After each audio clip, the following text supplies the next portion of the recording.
kelompok 3 akan menampilkan hasil drama kami yang berjudul Timun Mas.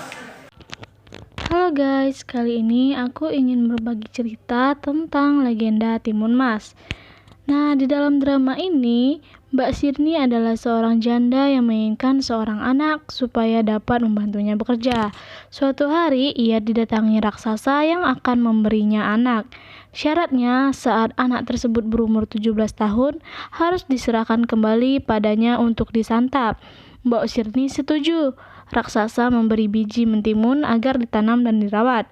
Setelah 2 minggu, salah satu dari mentimun yang ditanam tersebut berbuah paling besar dan berkilau keemasan.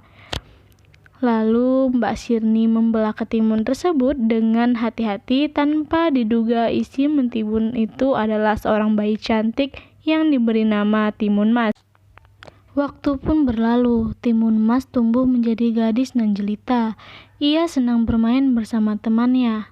Sepulang bermain, ia pun berkumpul bersama keluarganya untuk menceritakan ketika besar nanti Timun Mas akan menjadi apa.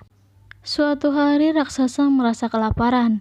Ia sudah kebingungan ingin memakan apa. Ia selalu menunggu waktu untuk memakan Timun Mas. Hingga akhirnya ia datang ke rumah untuk menagih janjinya. Mbok Sirni amat takut kehilangan Timun Mas. Ia mengulur janji supaya raksasa datang 2 tahun lagi. Ketika raksasa datang, Mbok Sirni mengatakan bahwasanya anaknya sedang pacaran dengan pemuda sebelah. Di saat sedang pacaran, Mbak Sirni pun datang untuk menyuruh pergi Timun Mas karena raksasa sedang menunggunya untuk menjadi santapan. Lalu Mbak Sirni pun memberikan 4 bungkusan kecil yang berisi biji mentimun, jarum, garam, dan terasi sebagai penangkal yang ia dapatkan kemarin dari petapa di Gunung Gundul. Di saat Timun Mas melarikan diri, raksasa pun kembali datang untuk menemui Timun Mas. Namun ternyata saat raksasa ingin menemui Timun Mas, sang punya rumah memberikan makanan untuk mengulur lagi waktu yang diberikan kepada Timun Mas untuk lari. Namun raksasa sadar bahwa ia telah ditipu oleh mereka untuk mengulur waktu agar Timun Mas melarikan diri.